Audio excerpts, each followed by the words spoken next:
जय सिया राम। मैं हूं पंडित अरविंद गौड़। स्वागत करता हूं आपका अपने YouTube चैनल ज्योतिष विद अरविंद गौड़ में। और हमारी आज की चर्चा का विषय है दिसंबर मास का लग्न फल। आज 3 लग्न के ऊपर ये वीडियो बनाया जा रहा है, मेष, वृषभ और मिथुन। तो पूरे महीने में ऐसे क्या चेंजेस होंगे ग्रहों के जिसका प्रभाव इस लग्न फल पर पड़ेगा, पहले उसकी चर्चा कर लेते हैं। तो सबसे पहले 4 तारीख को मंगल ग्रह अपनी तुला राशि से वृश्चिक स्व राशि में चले जाएंगे। ये पहला प्रभाव 4 दिसंबर से शुरू होगा। दूसरा, 9 तारीख को शुक्रदेव धनु से मकर राशि में चले जाएंगे और वहां वो शनि के साथ अपना एक योग बनाएंगे, युति बनाएंगे, जिस पर राहु की भी पूरी दृष्टि होगी। इसको भी हमें देखने की जरूरत है। 11 तारीख को बुधदेव धनु राशि में चले जाएंगे वृश्चिक को छोड़ करके, ये एक चेंज आएगा। 16 तारीख को सूर्यदेव भी वृश्चिक राशि को छोड़ करके धनु राशि में चले जाएंगे, एक और परिवर्तन होगा। 19 तारीख को शुक्र वक्री होंगे, जो फिर जनवरी के लगभग आखिर तक वक्री रहने वाले हैं, ये भी एक प्रभाव देखने में आएगा। और उसके बाद 30 तारीख को बुधदेव वापस अपनी राशि को फिर से बदलेंगे और वो बदल करके मकर राशि में चले जाएंगे। तो ये कुल 6 परिवर्तन हैं जिसका तालमेल हमें पूरे महीने के लग्न फल को पढ़ने के लिए करना है। आप इसे लग्न के हिसाब से देखें तो आपको ज़्यादा सटीक फल प्राप्त होंगे। राशि के हिसाब से भी देखा जा सकता है, ऐसा कोई मना नहीं है। नियम लगभग एक जैसे रहते हैं, थोड़ा सा परिवर्तन आ जाता है मामूली सा, और पर सटीकता लग्न से ही देखने पर ज़्यादा आती है। मेष लग्न से शुरू करते हैं। मेष लग्न की स्थिति पे थोड़ा सा ध्यान देते हैं, और वो ये है कि दूसरे भाव में, धन भाव में राहुदेव बैठे हैं और बुध, मंगल, केतु 3 ग्रह आपके बैठे हैं 8वें घर में। लेकिन 4 दिन के बाद ही वहाँ पे मंगल भी ज्वाइन होने कर लेंगे, तो कुल 4 ग्रह वहाँ लगभग पूरे कुछ समय तक बने रहेंगे। शुक्र धनु राशि में बैठे हैं और शनिदेव मकर राशि में लगातार बैठे रहेंगे, और गुरु कुंभ राशि में ही लगातार पूरे महीने बैठे रहेंगे। तो जो चेंजेस आए और उसका जो असर और प्रभाव आएगा, उसी संबंध में धीरे धीरे शुरू करते हैं। तो सबसे पहले ऑन दी होल एक नेचर में क्या फर्क देखने में आएगा, उसका क्या प्रभाव हम समझ पाते हैं, उस पर ध्यान देते हैं। एक बड़ा योग का निर्माण हो जाएगा, वो है समसप्तक अंगारक दोष। जब मंगल और राहु आमने सामने होते हैं तो ये समसप्तक अंगारक दोष बना, या मंगल और केतु की युति से अंगारक दोष बना। एक तो ये विषय, जहां भी ये बनेगा, जिस भाव में ये बनेगा, उस भाव से संबंधित तनाव और परेशानियां देखने में आनी चाहिए, आएंगी। एक बनेगा जब सूर्य और राहु आमने सामने होते हैं, तो इसे समसप्तक पितृदोष कहते हैं, ये भी एक नियम बनेगा। सूर्य बुध का योग, बुधादित्य योग लगातार बना रहेगा। अगर एक और नियम है कि कोई भी ग्रह जो केतु के साथ होता है और वो ग्रह लग्न का या केंद्र का कंट्रोलर हो और केंद्र में ही हो युति भी, तो वो योग बहुत ज्यादा बढ़ जाता है। केतु उस ग्रह की सामर्थ्य बढ़ाता है। फिर से समझ लीजिए, कोई ग्रह केंद्र या त्रिकोण का स्वामी है और केतु के साथ युति करके केंद्र या त्रिकोण में ही बैठा है, तो वो उस ग्रह की सामर्थ्य को बहुत बढ़ा देता है। इसे केतु का राजयोग भी कहते हैं, या केतु से बनने वाला राजयोग भी समझा जा सकता है। ये ग्रहों की एक मोटी मोटी स्थिति है, और हम स्वास्थ्य से इसकी चर्चा शुरू करते हैं कि स्वास्थ्य कैसा रह सकता है। पहले 4 दिन तो उसकी लग्न पर पूर्ण दृष्टि है, तो पहले 4 दिन तक तो स्थिति कुछ खराब है ही नहीं, अस्त भी नहीं है। लग्न का स्वामी लग्न को पूरी दृष्टि से देख रहा है, ये जबरदस्त अच्छा योग रहेगा। लेकिन 4 दिन के बाद ही स्थितियां बदल जाएंगी और एक कॉम्बिनेशन बन जाएगा 4 ग्रहों का एक साथ, वो भी 8वें घर में। लग्नेश अष्टम में स्वग्रही होने पर भी कोई विशेष खराब स्थिति नहीं मिलती। लेकिन अब कहते हैं, ज्योतिष की भारी भारी बातें छोड़ देता हूं, सीधे सीधे प्रभाव पे चर्चा करता हूं। तो ये प्रभाव पहले 4 दिन तक तो बहुत अच्छी स्थिति है, धन की, स्वास्थ्य की और लग्नेश की लगन पर दृष्टि, इसे भी राजयोगी समझा जा सकता है। बाद में जो स्थिति आएगी उसमें कहीं ना कहीं राहु का प्रभाव बहुत बढ़ जाएगा, सूर्य के साथ की युति बहुत ज्यादा बढ़ जाएगी। तो इसका प्रभाव जो है खून से संबंधित तनाव देखने में आ सकते हैं, कमर से संबंधित तनाव देखने में आ सकते हैं, किसी तरह की छोटी मोटी चोट लग सकती है जिसके लिए हमें सावधान रहना है। ऐसी कोई बीमारी जिसमें खून से संबंधित तनाव देखने में आता है, जैसे पायरिया है, पाइल्स है, ब्लड प्रेशर है, या महिलाओं के लिए जो टिपिकल लेडीज प्रॉब्लम्स हैं वो थोड़ी बहुत बढ़ सकती हैं, तो इस संबंध में थोड़ी सावधानी की जरूरत है। ये कॉम्बिनेशन टूट जाएगा 16 तारीख को, यानी कुल मिलाकर 12 दिन रहने वाला है। तो 12 दिन का भी मतलब है लगभग हमारा 1/3 महीना इसी समस्या का हो सकता है। तो थोड़ी सावधानी अगर स्वास्थ्य की रखेंगे तो बात बन जाएगी। थोड़ी बहुत दांतों की समस्या, गले की समस्या देखने में भी आएगी, जिसमें दांत भी हो सकते हैं, गले की भी हो सकती है। महिलाओं के केस में थायराइड जैसी भी समस्या देखने में आ सकती है। तो स्वास्थ्य के लिए इन सब मुद्दों पर थोड़ा ध्यान रखना जरूरी होगा। तो इसमें मैंने खून से संबंधित बातचीत की है, आपके थायराइड की बात की है, गले की बात की है, दांतों की बात की है, और कुछ भाषा का भी प्रभाव देखने में आ सकता है। तो ये थोड़ा थोड़ा स्वास्थ्य का एक प्रभाव देखने में आएगा। लगन की स्थिति पे चर्चा हो गई। उसके बाद बात आती है कि धन भाव की स्थिति कैसे रह सकती है। धन भाव का स्वामी शुक्र पहले 9 दिन तक रहेगा अपने से 8वें भाव में, जन्म कुंडली के 9वें भाव में। ये स्थिति एक एवरेज स्थिति है, ये बहुत अच्छी स्थिति नहीं है, बुरी भी नहीं है, लेकिन इसमें कोई बहुत विशेष लाभ होता हुआ नहीं दिखता। लेकिन जब 9 तारीख को ग्रह चेंज हो जाएगा तो स्थिति बहुत अच्छी हो जाएगी। फिर क्या होगा कि वो केंद्र में आ जाएगा और शनि के साथ युति करेगा। अब शनि क्या है, इस बात पर ध्यान देना है कि शनि 11वें भाव का भी स्वामी है और शुक्र दूसरे भाव का भी स्वामी है। दोनों की युति, जब हमारा धन का और आमदनी का स्वामी एक साथ होते हैं और उस पर किसी कॉमन ग्रह की दृष्टि जो दूसरे या 11वें भाव को भी प्रभावित करे, तो ये धन की स्थितियों को इंप्रूव कर सकता है। तो यहाँ ये वो बना है। और खासतौर पर जब राहु रहता है तो अचानक से भी बहुत सा धन प्राप्त हो सकता है। तो धन योग की स्थितियां बाकी पूरे महीने में अच्छी रहने वाली। थोड़ी बहुत जो गले की समस्या है उसके अलावा बहुत दिक्कत नहीं, लेकिन कुटुंब से तालमेल का योग भी अच्छा बनेगा महीने के आखिर पे 10 तारीख के बाद करीब करीब। तो बहुत अच्छी स्थिति आपको धन की, आमदनी के मौके, कमाने के मौके मिलेंगे। परिवार से सहयोग और तालमेल की स्थितियां रहेंगी। थोड़ी सी भाषा की कड़वाहट और कठोरता रह सकती है, उसे संभालना आपके लिए आवश्यक होगा। प्रयासों की बात करते हैं तो प्रारंभ में, महीने का जब प्रारंभ रहेगा और खासतौर पर पहली 11 तारीख तक, वो बहुत अच्छी स्थिति नहीं है, क्योंकि हमारे ऊपर कर्म के विफल होने का योग उस समय रहेगा। बहुत प्रयास के बाद भी उतने रिजल्ट नहीं आ रहे जितने हम उम्मीद कर रहे हैं, ऐसी स्थितियां बनी हुई हैं। लेकिन 11 तारीख के बाद जब बुध अपनी राशि बदल करके और धनु में चले जाएंगे, तब बुध की पूरी अपनी सीधी दृष्टि अपने भाव पर पड़ेगी। तो अर्थ ये निकला कि पहले 11 दिन आपको आपकी की हुई मेहनत के हिसाब से फल उतना मिलता हुआ नहीं दिख पाएगा। मेहनत ज़्यादा, रिजल्ट कम, या रिजल्ट टालम टोल वाली स्थिति में रहेंगे कि आएंगे आएंगे आएंगे, ऐसा हो सकता है। छोटे भाई बहनों के साथ तालमेल की स्थितियां भी ये रहेंगी। अपने जूनियर सबऑर्डिनेट्स के साथ भी तालमेल की स्थितियां ऐसी ही रहने वाली हैं। तो बहुत अधिक लाभ आपको यहाँ पे होता हुआ नहीं दिखाई देगा, लेकिन 11 तारीख के बाद ये स्थितियां बदल जाएंगी और लाभ जबरदस्त होगा। आपको मेहनत का भी रिजल्ट वहाँ पे मिलेगा, आपको नए मौके भी मिलेंगे, भाई बहनों के साथ तालमेल की स्थितियां भी ठीक रहेंगी। तो ये बहुत ही सुंदर योग लगातार वहाँ पे महीने के आखिर तक लगभग रहेगा। 30 तारीख के बाद भी स्थितियां ठीक रहेंगी जब बुध दोबारा से अपनी राशि बदलेंगे। सुखों की बात करते हैं तो क्योंकि सुख, माता जी के साथ तालमेल, हमारा व्यवहार, हमारी चीज, इसमें थोड़े थोड़े परिवर्तन जल्दी जल्दी आ सकते हैं। कभी अच्छा लगेगा, कभी मन बड़ा खुश होगा, कभी मन थोड़ा दुविधा में या दुख में आ सकता है।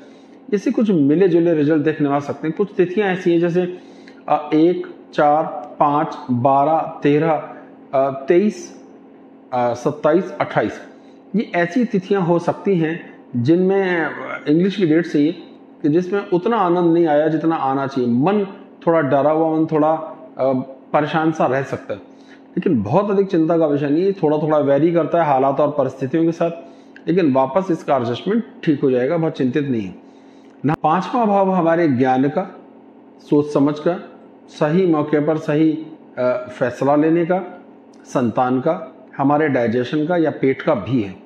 अब उसकी स्थिति यहाँ पे खराब रहेगी क्योंकि उस भाव का स्वामी त्रिक भाव में रहेगा। 6, 8, 12, 16 तारीख को जब सूर्य अपनी राशि बदल करके धनु में चले जाएंगे, तब ये बहुत अच्छी स्थिति हो जाएगी।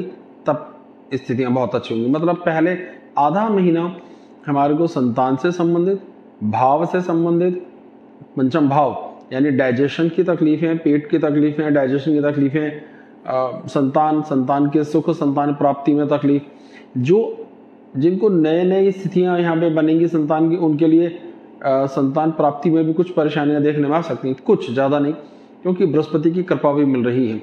लेकिन फिर भी ये पहले 16 दिन ज़्यादा अच्छी स्थिति में नहीं रहेगा। इसमें आंखों से संबंधित तनाव भी बढ़ेगा और संतान का तनाव भी बढ़ेगा। आपकी पढ़ाई लिखाई का कंसंट्रेशन, आपके बच्चों की पढ़ाई लिखाई का कंसंट्रेशन भी डिस्टर्ब देखने में आ सकता है। 16 तारीख के बाद ये स्थितियां बहुत अच्छी हो जाएंगी, महीने के आखिर तक फिर इससे संबंधित सारे शुभ लाभ प्राप्त होंगे। पक्ष की स्थिति की बात अगर करते हैं, स्वास्थ्य की अगर बात करते हैं, तो बीमारियों के संबंध में तो मैं पहले ही चर्चा कर चुका हूँ। शत्रु पक्ष के हिसाब से अगर देखें तो बुध की स्थिति पहले 11 दिन बहुत अच्छी है और बाद में भी ठीक है, यानी लगभग ऐसी स्थिति रहेगी कि नई समस्याएं देखने में नहीं आएंगी और जो आएंगी उनका कुछ ना कुछ सॉल्यूशन भी आप तुरंत निकाल सकेंगे। तो थोड़ा बहुत तो लाइफ में चलता रहता है, तो यहाँ बहुत अधिक उठापटक नहीं है। दो जो योग जो मैंने अंगारक दोष और पितृदोष की चर्चा की, उसके कारण कुछ कानूनी दिक्कतें भी देखने में आ सकती हैं। पिता के स्वास्थ्य पर एकाएक कोई समस्या देखने में आ सकती है, कोई चोट लग सकती है, किसी तरह का नोटिस मिल सकता है, पर उन सब का सॉल्यूशन भी आप निकालने में सक्षम होंगे। ये कोई भी ज़्यादा खराब स्थिति नहीं होगी, ये भी एक विशेष बात समझने की है। वैवाहिक जीवन की स्थिति की बात करते हैं तो पहले 10-11 दिन तक की स्थितियां बहुत अच्छी हैं, इसमें कोई समस्या नहीं है। बृहस्पति की दृष्टि का पूरा लाभ मिल रहा है, जो लगातार दृष्टि वहां आती रही है, यानी तालमेल स्थितियां यहाँ लगभग ठीक है। लेकिन जब शुक्र अपनी राशि बदल करके शनि के साथ चले जाएंगे 11 तारीख के बाद, तो स्थिति क्या हो जाएगी, तब स्थितियों में फर्क आएगा, क्योंकि तब शुक्र और शनि का एक योग बनेगा जिस पर राहु की भी दृष्टि है। ठीक है, तो इसका प्रभाव ये देखने में आ सकता है कि हम मन की चंचलता थोड़ी बढ़ सकती है, थोड़ी सी आपसी खींचतान बढ़ सकती है, ये भी देखना है। और फिर 19 तारीख को शुक्र वक्री हो जाएंगे, तो भी प्रभाव ये आएगा कि वैवाहिक जीवन में थोड़ी खींचतान, थोड़ा सा तनाव जरूर बढ़ेगा। तो थोड़ी सावधानी रखी तो ज़्यादा दिक्कत नहीं। धन संग्रह के, धन कमाने के बहुत से मौके मिलेंगे, अचानक उस धन प्राप्ति के मौके, ये अचानक किसी तरह का स्वास्थ्य की हानि, दोनों बातें एक साथ हो सकती हैं। स्वास्थ्य अपनी जगह अलग बात है और धन प्राप्ति का योग अपनी जगह अलग बात है। इस मुद्दे पे भी बड़ा ध्यान रखने की जरूरत होगी आपको कि क्या स्थिति आ रही है और कैसी। लेकिन किसी भी तरह के भय की स्थिति ना समझें। मंगल ग्रह के उपाय, मंगल ग्रह की पूजा पाठ और बीज मंत्रों का जाप, और चंद्र ग्रह के उपाय और उसके बीज मंत्रों का जाप करते हैं, से काफी हद तक बचा जा सकता है, यानी वो आपको ज्यादा हावी नहीं होगी। भाग्य की स्थिति लगातार एवरेज से अच्छी बनी रहेगी। अपने से तीसरे घर कर्म भर में बैठा है, पिता के साथ तालमेल की स्थितियां बहुत अच्छी बनेंगी। खासतौर पे 16 तारीख के बाद बड़े सी, तो उनका आशीर्वाद, प्यार, अपनापन मिलेगा, उनकी कृपा प्राप्त होगी, धर्म की कृपा प्राप्त होगी। तो ये स्थितियां अच्छी हैं। 5वें भाव से 5वां भाव होता है 9वां, तो वहां से भी संतान के सुखों के योग को देखा जा सकता है। तो उस लिहाज से भी आपके प्रयास, आपके एफर्ट्स, आपके फैसले लेने की सामर्थ्य इंप्रूव होगी। तो 16 तारीख के बाद ये स्थितियां बहुत अच्छी हैं।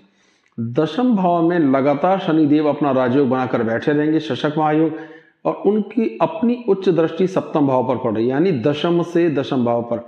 ये हमारी रोजमर्रा की आमदनी, हमारे जीवन स्तर, हमारे रुतबे, हमारी शान को मेंटेन करता है, और ये स्थितियां बहुत अच्छी हैं। तो यहाँ इस तरह की कोई भी समस्या नहीं आएगी। कोई समस्या आने पर भी आप इस तरीके की चीजें, जिसमें सरकारी कोई नोटिस अगर आ भी जाता है, तो आपकी अपनी पहचान, अपना एक लिंक इतना अच्छा रहेगा कि आप उन सब चीजों का सॉल्यूशन ढूंढ सकेंगे। आमदनी के घर की स्थिति इसलिए अच्छी है क्योंकि वहां का स्वामी अपने से बेशक 12वीं में है, लेकिन वो केंद्र में बैठ करके राजयोग बनाता है, इसलिए लगातार आमदनी की स्थितियां यहाँ पे ठीक बनी रहेंगी, और बृहस्पति की कृपा से भी वो स्थितियां यहाँ पे बराबर ठीक बनी रहेंगी। थोड़ा बहुत ये होगा कि खर्च का जो कंट्रोलर है, व्ययिश जो है अपने से 12वीं बैठा है, भाव से भाव, तो अर्थ ये निकला कि जो व्यय की स्थिति है वो बेकार की चीजों में नहीं है, वो भी सुंदर अच्छी चीजों में हो रही है। बृहस्पति के कारण बहुत अधिक खर्च या बहुत बुरा खर्च ऐसा होता है जो इलाजों में खर्च हो रहा है, रिश्वत में खर्च हो रहा है, बर्बाद हो गया, किसी को दिया वो वापस ही नहीं आया, ऐसा नहीं होगा। तो कुल मिलाकर मेष की जो स्थिति है, स्वास्थ्य के हिसाब से थोड़ी सी दिक्कत है, थोड़ी बहुत दिक्कत संतान और ज्ञान, पढ़ाई लिखाई को लेकर के देखने में आ सकती है। मन के भाव थोड़े से ऊपर नीचे होंगे, जैसे कभी दुखी कभी सुखी महसूस कर सकते हैं। अब कौन सी तारीखें हैं मैं आपको पहले ही बता चुका हूँ। लगभग ये सारी स्थिति रहेगी। भाषा की कठोरता और उससे होने वाले नुकसान भी आपको देखने पड़ सकते हैं। तो मेष के लिए सारी स्थितियां यही रहने वाली हैं। हनुमान जी की पूजा अर्चना या मंगल ग्रह के उपाय और चंद्र के उपाय करने पर आपको कम से कम तकलीफ होगी या शायद बिल्कुल भी नहीं होगी। अब बात करते हैं वृषभ लगन की। मैं ये जो पिक्चर दिखाता हूं आपको साथ में, वो केवल एक सांकेतिक तौर पर, जिससे कि अगर आप मैं जो कुछ बोल रहा हूं उसे थोड़ा समझना आपके लिए सहज हो जाए। ऐसा नहीं है कि आपको नहीं समझ आएगा, लेकिन फिर भी एक सुविधा के लिए, कि आपके लिए थोड़ी सुविधा हो जाए, मैं ये पिक्चर दिखा देता हूं जिससे आप देख सकें कौन कौन से ग्रह कहाँ बैठे हैं और वो बदलेंगे तो कहाँ जाएंगे केवल। तो वृषभ लगन के लिए एक बार हम स्थितियों पर चर्चा कर लेते हैं कि लगन में ही राहु देव बैठे हैं और लगातार बैठे रहेंगे।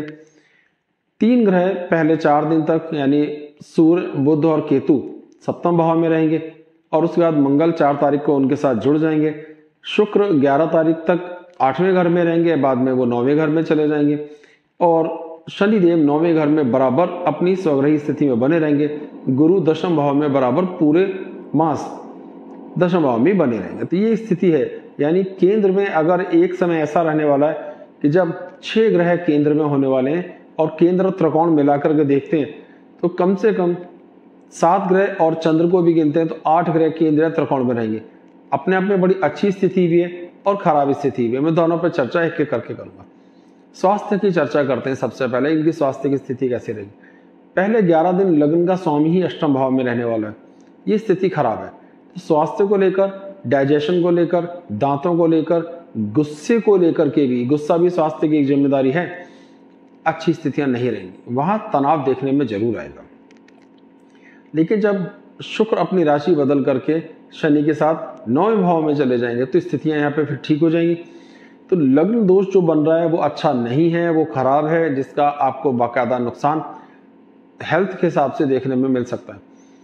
बहुत सारी ऐसी परेशानियां जो पेट से संबंधित हैं वो देखने में आ सकती हैं। सिर में दर्द होना, सिर पे चोट लगना, माइग्रेन का दर्द होना या इससे मिलता जुलता और भी कोई परेशानियां, यानी आप सिर से संबंधित तनाव, चेहरे से संबंधित तनाव की चर्चा कर सकते हैं। वैवाहिक जीवन में जबरदस्त उथल पुथल पूरे महीने देखने में आ सकती है, उसके लिए सावधानी की जरूरत पड़ेगी। माता पिता के साथ तालमेल को लेकर के स्थितियां थोड़ी सी दिक्कत, खासतौर पर माता जी के साथ दिक्कतें ज्यादा देखने में आ सकती। आपसी विचार मिलना उनका स्वास्थ्य को लेकर, तो ये एक लमसम प्रभाव स्वास्थ्य के एंगल से आपको देखने में आने वाला है। धन भाव की परिस्थितियां पहले 10-11 दिन तक तो अच्छी है, केंद्र में बैठता है। धन भाव का स्वामी अगर केंद्र में रहेगा तो धन की स्थितियां ठीक रहेंगी और कोई इसमें आपत्ति नहीं है। लेकिन उसके बाद धन की स्थितियां थोड़ी सी खराब हो जाने वाली, क्योंकि वो शिफ्ट होकर के आपकी कुंडली के अष्टम भाव में चला जाएगा और फिर पूरे महीने लगभग 30 तारीख तक वही रहेगा। 31 को फिर 30 को अपनी राशि बदलेगा, तब ठीक हो जाएगा। यानी 11 तारीख से लेकर 30 तारीख तक की स्थितियां धन के लिए अच्छी नहीं। इसी समय कुटुंब के साथ भी आपके तालमेल की स्थितियां यहाँ पे खराब होंगी, उनके साथ विचार मिलने की स्थितियां खराब होंगी। तो ये सब अच्छा योग नहीं रहेगा धन के लिए, पारिवारिक सुख के लिए, कुटुंब के साथ सुख के लिए, सहयोग के लिए, उनसे तालमेल के हिसाब से स्थितियां यहाँ पे थोड़ी खराब रह सकती हैं। प्रयासों की बात करते हैं। आपकी कोशिशें कभी बहुत फल देती हुई दिखाई देंगी, कभी नहीं। कभी लगेगा रिजल्ट आ रहे हैं, कभी लगेगा नहीं। मैं ऐसी कुछ तारीखें बताता हूँ जिस दौरान आपको ऐसा लग सकता है कि उतनी कोशिश का फल नहीं मिल रहा है जितना हमारी प्रयास हो रहे हैं। वो तारीख है 2, 3, 6, 7, 14, 15 और 16। इन इंग्लिश की डेट्स में आपको बहुत उथल पुथल सी कि इतनी मेहनत कर रहे हैं, रिजल्ट नहीं आ रहा, या रिजल्ट बिना मतलब क्यों डिले होता जा रहा है, ऐसा देखने में आ सकता है। इन्हीं सब तारीखों में भाइयों के साथ तालमेल को लेकर के भी आपकी स्थितियों पे प्रभाव पड़ता हुआ दिख सकता है। तो ये थोड़ा सा समय यहाँ डिस्टर्बिंग रहेगा, इसको समझने की बड़ी जरूरत रहेगी। सुखों की बात करते हैं तो सूर्यदेव की स्थिति अच्छी रहने वाली है। अपने चौथे भाव से चौथे भाव में बैठा है तो सुखों की स्थिति लमसम ठीक है। माता जी के साथ तालमेल की स्थितियां लमसम ठीक है। लेकिन 16 तारीख के बाद जब वो राशि बदलकर अष्टम भाव में चले जाएंगे तो सुखों की कमी देखने में आएगी, तनाव देखने में आएगा, माता जी का स्वास्थ्य प्रभावित हो सकता है। आपको कुछ ऐसी यात्राएं करनी पड़ सकती हैं जिन यात्राओं का आपको कोई विशेष लाभ ना हो, यानी बेकार की भागदौड़, जिसमें मुफ्त की भागदौड़ हुई, रिजल्ट कुछ भी हाथ नहीं आए। आंखों से संबंधित तनाव भी बढ़ सकता है। इस दौरान कोई संपत्ति बेचने का भी योग देखने में आ सकता है, या ऐसा विचार बने, या कोई वाहन भी आप इस दौरान बेचने के बारे में सोच सकते हैं। कुल मिलाकर 16 तारीख के बाद सुखों को लेकर, माताजी के स्वास्थ्य को लेकर, मकान को, वाहन को लेकर, हायर एजुकेशन से संबंधित कुछ खींचतान और तनाव देखने में आ सकते हैं। यहाँ थोड़ी सावधानी रखने की जरूरत होगी इस दृष्टिकोण से, क्योंकि ऐसी समस्याएं आपको देखने में आनी चाहिए। संतान के सुख की स्थिति की बात करते हैं तो बुध की स्थिति पहले 11 दिन तक तो बहुत अच्छी है, उसमें कोई समस्या नहीं है, लेकिन उसके बाद जब बुध अपनी राशि बदलेंगे तो ये स्थिति भी खराब हो जाएगी। ये भी खराब योग है। पंचम भाव का स्वामी को त्रिक भाव में नहीं होना चाहिए। त्रिक भाव होते हैं 6ठे, 8वें, 12वें, जहां जाने पर ग्रह अपना खराब प्रभाव देता है। तो ये खराब सिचुएशन देखने में आएगी। तो संतान के सुखों को लेकर के भी तनाव देखने में आना चाहिए और आएगा। तो ये एक खराब स्थिति होगी। प्लस इसी से हमने पेट को भी देखना है, डाइजेशन को भी देखना है, गैस्ट्रिक ट्रबल्स, एसिडिटी, इन सारी समस्याओं को देखना है, सही मौके पर फैसला लेने की सामर्थ्य को देखना है। ये सभी प्रभावित होंगी। राहु के कारण थोड़ी उत्तेजना ज्यादा रहेगी, गुस्सा ज्यादा रहेगा, स्पीड ज्यादा रहेगी, प्लानिंग की कुछ कमी देखने में आ सकती है।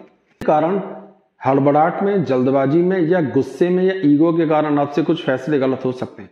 तो थोड़ी सावधानी अवश्य रखना। एक बार रिव्यू करना या किसी से सलाह भी ले ली जाए तो कोई बुरी बात नहीं होगी, अन्यथा आपको तनाव देखने में आ सकता है।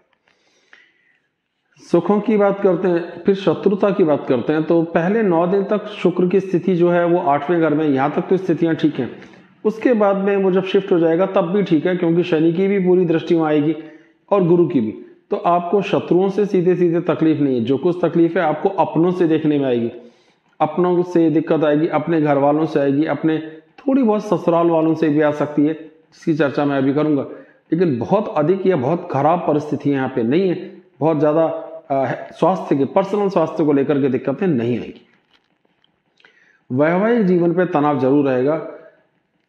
एक 8-9 दिन ऐसे होंगे, 10 दिन ऐसे हो सकते हैं शुरुआत के 4 तारीख के बाद से लेके लगभग 11 तारीख तक, लगभग 10 दिन ऐसे होंगे ये मोटा मोटा, जिसमें 4-4 ग्रहों का जमघट एक साथ होगा, और ये अच्छी बात नहीं है। वैवाहिक जीवन के घर में बेशक महामंगल स्वग्रही होकर के अपना एक राज्यों का निर्माण भी कर रहे हैं, और उस राज्यों के निर्माण के लाभ भी होंगे, फिर भी साथ में सूर्य, बुध और केतु भी बैठे कुछ समय के लिए वैवाहिक जीवन में खींचतान, उथल पुथल, तनाव, किसी तरह का ससुराल वालों से मनमुटाव भी हो सकता है। तालमेल भी ठीक रहेगा। ऐसा नहीं है कि बहुत ज्यादा खराब हो जाएगा, वो जल्दी ठीक हो जाएगा। लेकिन 8-9 दिन, 10 दिन मोटा मोटा ऐसे हो सकते हैं जब ये प्रेशर बढ़ जाएगा, जब आपसी तालमेल और खींचतान बढ़ेगा, आपकी जिद, आपकी ईगो के कारण आपके लाइफ पार्टनर के साथ आपकी समस्याएं बढ़ सकती हैं। सावधानी यहाँ पे अपेक्षित है। अगर रहेंगे सावधान तो कम से कम दिक्कत होगी, नहीं तो थोड़ी समस्या देखने में आ सकती है। जीवन साथी का स्वास्थ्य भी थोड़ा सा प्रभावित यहाँ पर हो सकता है। तो गुस्सा संभालिए, अपने क्रोध को संभालिए, सही मौके पे फैसला लेने की सामर्थ्य को इम्प्रूव कीजिए, किसी से सलाह मशवरा कर लीजिए, तो आपको दिक्कत लगभग नहीं होगी। धन संग्रह की स्थितियां एवरेज से अच्छी हैं, कमाने के अच्छे मौके मिलेंगे, लेकिन कहीं ना कहीं इसका दुष्प्रभाव ये भी देखने में आ सकता है कि जीवन स्तर उतना ज्यादा इंप्रूव नहीं करेगा जितना हम उम्मीद करते हैं। यानी पूरे महीने बहुत अधिक अचानक से धन प्राप्ति का योग नहीं है, सेविंग्स का बहुत जबरदस्त योग नहीं है, एक एवरेज स्थिति, जितना कमाया उतना ही खर्च भी हो जाएगा, ऐसा लगता है। भाग्य स्थान पर शनिदेव लगातार स्वग्रही अवस्था में बैठे रहेंगे, जिसका बड़ा सहारा रहेगा, क्योंकि अगर ये स्थितियां भी खराब रहती हैं तो ज्यादा दिक्कत होती है। शनि 2 जगह के स्वामी, केंद्र और त्रिकोण दोनों के स्वामी एक साथ हैं। इसे केंद्र त्रिकोण योग जैसा माना जा सकता है। एक ही ग्रह जब दोनों का स्वामी रहता है तो ये थोड़ी शुभता बढ़ जाती है। तो जीवन स्तर भी इंप्रूव होगा, भाग्य भी इंप्रूव होगा, पिता का सुख आशीर्वाद भी मिलेगा। पिता का स्वास्थ्य राहु की दृष्टि सूर्य पर पड़ने के कारण थोड़ा प्रभावित रहेगा पहले हफ्ते, लेकिन ऑन दी होल स्थिति यहाँ पे ठीक रहने वाली। जीवन स्तर कंपैरेटिवली ठीक रहेगा, कोई बड़ी समस्या, कोई बड़ी उथल-पुथल नहीं होगी। तो आमदनी के मौके, जीवन स्तर की स्थिति यहाँ पे ठीक बनी रहेंगी। 12वें जो मीन राशि है, और मीन राशि के जो स्वामी है गुरु, तो 11वें भाव का स्वामी अपने से 12वें भाव में केंद्र में बैठता है, तो ये कहीं ना कहीं हमारी आमदनी को थोड़ा सा कम करता है। ये खराब स्थिति है, लेकिन फिर भी क्योंकि वो केंद्र में है तो रेगुलर हमारी रोजमर्रा की आमदनी बराबर बनी रहेगी, इसमें समस्याएं देखने में नहीं आएंगी और खर्चे हमारे थोड़े से ज्यादा रह सकते हैं। तो ये छोटी मोटी एक चीजों की मैंने लमसम चर्चा यहाँ पे करी कि किस तरीके से पूरे वृषभ वालों के लिए ये राशि का प्रभाव लगातार देखने में आएगा। तो मंगल की पूरी दृष्टि पूरे महीने लगातार राहु के ऊपर रहने पर या राहु की मंगल पर रहने पे पितृदोष, रक्त पितृदोष या अंगारक दोष का निर्माण रहेगा, जो आपके लग्न को भी प्रभावित करेगा और आपके सप्तम भाव को भी प्रभावित करेगा। यानी आपका स्वास्थ्य, आपकी सेहत, व्यक्तित्व और वैवाहिक जीवन में तनाव आएंगे ही आएंगे। केवल पहले 16 दिन तक वो सूर्य को यानी कि पितृदोष का निर्माण भी करेगा, जिसका योग केवल 16 दिन तक रहेगा। उसके बाद में स्थितियां ठीक हो जाएंगी। क्या उपाय करना चाहिए? यहाँ पे राहु के भी उपाय किए जाने चाहिए और सूर्य ग्रह के भी उपाय किए चाहिए। आप तो राहु का भी उपाय करें, सूर्य का भी करें और मंगल ग्रह का भी अगर कर लेते हैं तो अच्छा है, लेकिन राहु का और सूर्य का तो अवश्य ही करना है। उनके बीज मंत्रों का जाप किया जा सकता है, जिससे आपको वाली समस्याएं कम से कम हो या बिल्कुल भी ना हो। तो बहुत अधिक तनाव न रखें, उपाय है, समय है, थोड़े से तरीके से अगर चलेंगे तो समस्या नहीं होगी। अब बात करते हैं मिथुन लग्न। मिथुन लग्न के लिए ग्रहों की स्थिति कैसे रहेगी, इस पर एक बार चर्चा कर लेते हैं। राहु लगातार 12वें भाव में बने रहेंगे, 3 ग्रह 6ठे भाव में रहेंगे और बाद में अगले 7-8 दिन 4 ग्रह 6ठे भाव में। पहले 9 दिन तक सप्तम भाव में रहेंगे, बाद में वो अष्टम भाव में चले जाएंगे। शनि लगातार अष्टम भाव के स्वामी होकर स्वग्रही बने रहेंगे और एक राजयोग का निर्माण करेंगे। बृहस्पति भाग्य के स्थान पर लगातार बने रहेंगे। तो मिथुन की स्थिति है, बुध पहले 11 दिन तक अष्टम भाव में 6ठे भाव में बने रहेंगे। ये अच्छी स्थिति नहीं है, इसे लग्न दोष कहते हैं, ये खराब है। स्वास्थ्य के एंगल से ये अच्छी स्थिति नहीं है। इस दौरान इलाज, कोर्ट कचहरी और बंधन योग बनता है। बंधन योग का भाव क्या है? जिसमें आप पर किसी तरह का रेस्ट्रिक्शन लग जाए। जेल योग भी कहा जा सकता है, कानूनी दिक्कतें भी कहा जा सकता है। तो हर वो चीज सीधा सीधा जेल योग ही ना समझे, पर ये बंधन का योग है। ये मुफ्त की भागदौड़ का, हॉस्पिटल्स की भागदौड़ का भी योग है। हॉस्पिटल में भी आईसीयू में जाते हैं तो बंधन होता है, आप अपने पेशेंट से जब चाहें तब मिल नहीं सकते, या आप स्वयं अगर हॉस्पिटल में हैं तब जब चाहें आप बाहर नहीं जा सकते, तो इसे बंधन योग समझिए। तो जरूरी नहीं है कि जेल योग ही बनेगा, पर इसे जेल योग भी कहते हैं। ये कोई बहुत अच्छी स्थिति नहीं बनेगी। तो थोड़ा बहुत जो लग्न है वो बहुत कमजोर हो रहा है और 12वें घर में राहु की स्थिति ज्यादा अच्छी नहीं, और 6ठे घर में जो 7-8 दिन तक लगातार 4 ग्रह बैठेंगे तो शत्रुओं पर तो विजय प्राप्त होगी, लेकिन विजय कैसे प्राप्त होगी? शत्रु होंगे, उनसे लड़ेंगे, जीतेंगे तभी तो। और इसी समय कुछ कानूनी दिक्कतें भी देखने में आ सकती हैं, चोट लग सकती है। ये सावधानी अगर आप बरतेंगे तो बड़ा फायदा रहेगा। अष्टम भाव में शनि लगातार स्वग्रह रहेंगे, इसलिए जीवन जैसी कोई समस्या नहीं है, जीवन के को बहुत समस्या नहीं होगी, लेकिन फिर भी सावधानी यहाँ पे बहुत जरूरी होगी। फिर बात आती है कि जब ये राशि बदल लेंगे बुध अपना, तब लग्नीश की लग्न पर पूर्ण दृष्टि होगी, तो स्थितियां बहुत अच्छी होंगी। यानी जो कुछ तनाव है वो लमसम पहले 11 दिन ही देखने में आएगा, उसके बाद देखने में नहीं आएगा। और 4 तारीख पहले 4 दिन भी नहीं आएगा, यानी 5 तारीख से लेके 10 तारीख तक ये करीब करीब 6 दिन 7 दिन जो भी बनेंगे, इसी में ये तनाव देखने में आना चाहिए। धन भाव बराबर थोड़ा वैरी करेगा, कभी धन आता हुआ लगेगा, कभी कुटुंब से तालमेल ठीक होंगे, कभी सहयोग मिल रहा है, कभी सहयोग नहीं मिल रहा है। तो वो 4 दिन मैं आपको बताता हूँ, 4 तारीख, 5 तारीख, 8 और 9, ये वो तारीखें हो सकती हैं जब आपको लगेगा कि बहुत सा धन खर्च हो रहा है, प्राप्ति कुछ नहीं हो रही और कुटुंब का सहयोग भी आपको नहीं मिल रहा है। ये थोड़े खराब दिन होंगे। इन 4 दिन अगर आप सावधान रहेंगे तो समस्या आपको कम से कम देखने में आएगी। तो थोड़ी सावधानी बरतना यहाँ पे आपको लिए जरूरी हो जाएगा। प्रयासों की बात करते हैं तो तमाम प्रयास निष्फल हो सकते हैं, रिजल्ट ही नहीं आ रहे, इतनी मेहनत के बाद भी उसका कोई फल प्राप्त नहीं हो रहा है, ऐसा पहला 16 दिन तक संभव है। उसके बाद में जब ये स्थितियां बदलेंगी और सूर्य अपनी राशि बदलेंगे, तभी रिजल्ट बहुत अच्छा आएंगे। उसका भी कुछ नुकसान होगा, लेकिन जो चर्चा अभी मैं थोड़ी देर में करता हूं आपसे। तो प्रयासों को लेकर के भी दिक्कत आएगी, भाइयों के साथ तालमेल को भी लेकर दिक्कत आएगी। तो इससे एक योग भी होता है, इसका नाम बाकायदा होता है मृत्यु योग। इसका अर्थ है कि जो भी प्रयास किए जा रहे हैं, जितनी हम उम्मीदें कर रहे हैं रिजल्ट आने की, उतनी उम्मीदें लगाने के बाद भी, उतनी एफर्ट्स के बाद भी रिजल्ट नहीं आ रहा, सहयोग नहीं मिल पा रहा है, तालमेल की दिक्कतें देखने में आ रही हैं, अपने भाई बहनों के साथ भी उतना तालमेल या जूनियर्स भी उतना सपोर्ट नहीं कर पा रहे जितना हम उससे उम्मीद करते हैं। यानी कुल मिला के कर्म तो किया जा रहा है, कर्म फल प्राप्त होने में पहले 16 दिन दिक्कत देखने में आएगी, बाद में ये परिस्थितियां फेवरेबल हो जाएंगी, फिर आपको आपके प्रयासों का फल प्राप्त होता हुआ दिखाई देगा। सुखों की बात करें तो सुख की बात, माता जी के स्वास्थ्य की बात, मन की बात, कुछ यात्राओं की बात, तो ये स्थितियां पहले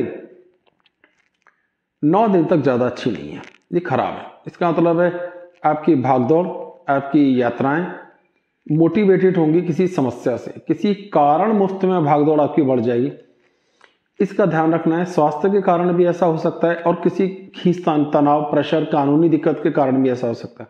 माता जी का स्वास्थ्य भी थोड़ा प्रभावित करेगा, लेकिन बाद में ये परिस्थितियां बदल जाएंगी, फिर ये ठीक हो जाएगा। तो आपकी यात्राएं अगर होंगी उसके बाद तो फिर वो अच्छे के लिए होंगी, उसका रिजल्ट निकलने की योग दिखाई देंगे। तो ये पहले 10-11 दिन थोड़े से सावधानी की यहाँ पे ज्यादा देखने में आएंगे।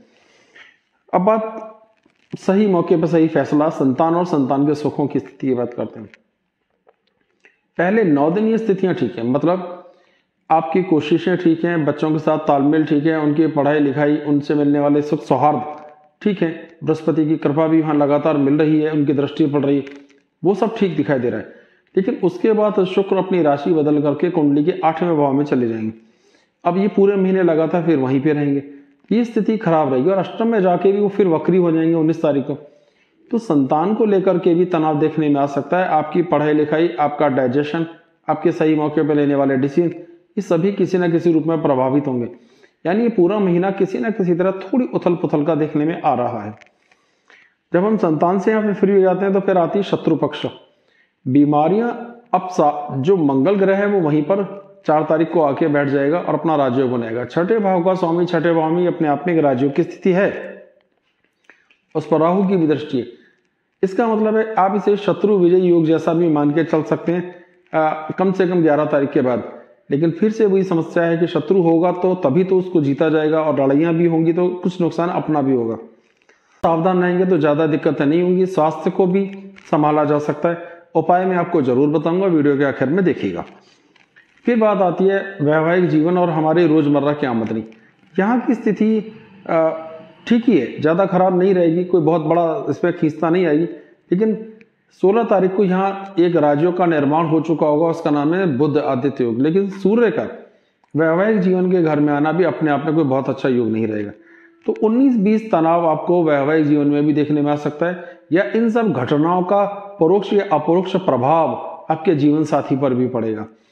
आपका स्वास्थ्य ठीक नहीं है, यहाँ पे कोई दिक्कतें आ रही हैं, यहाँ पर बंधन योग बन रहा है, तो ये कैसे संभव है कि फैमिली के बाकी मेंबर उससे अछूते रह जाएं? तो थोड़ा बहुत प्रभाव जरूर आएगा। तो ससुराल वालों के साथ भी कुछ आपके तालमेल की दिक्कतें आएंगी, जीवन साथी के साथ भी आपके तालमेल की थोड़ी सी दिक्कतें जरूर आएंगी। उसके कारण हमारा गुस्सा, फ्रस्ट्रेशन, लड़ाइयाँ ये हो सकते हैं। वैसी स्थिति ठीक है। अष्टम भाव की स्थिति अच्छी है, धन अचानक से कुछ धन प्राप्ति का या धन के सेविंग्स का योग रहेगा, जो बाद में खर्च भी खूब सारा होगा, लेकिन कुल मिला के धन के योग यहाँ पे अच्छे बराबर बने रहेंगे।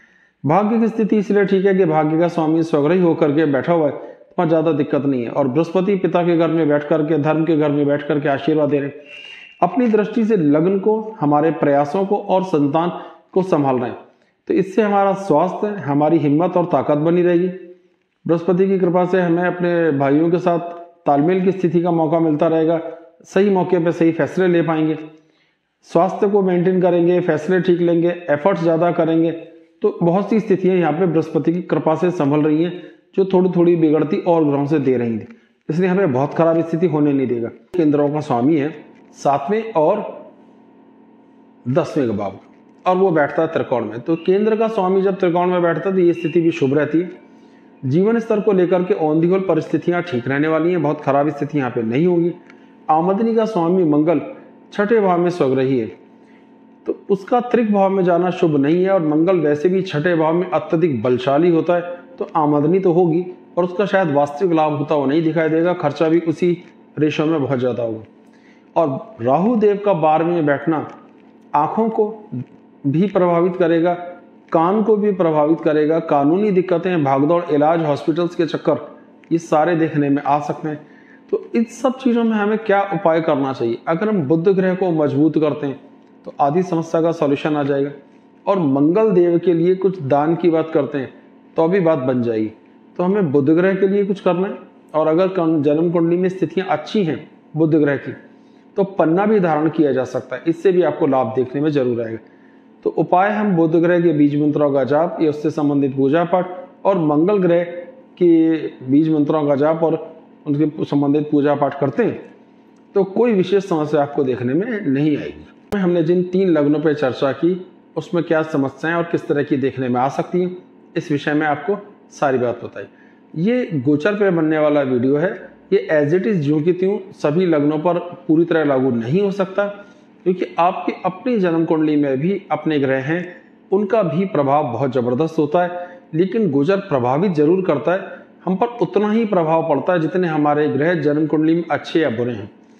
तो हमें इस गोचर के वीडियो को समझने के लिए अपनी जन्म कुंडली का आभास या ज्ञान होना बहुत आवश्यक है, अन्यथा या तो हम बहुत ज्यादा भयभीत हो सकते हैं सुन के या बहुत अधिक आशान्वित हो सकते हैं।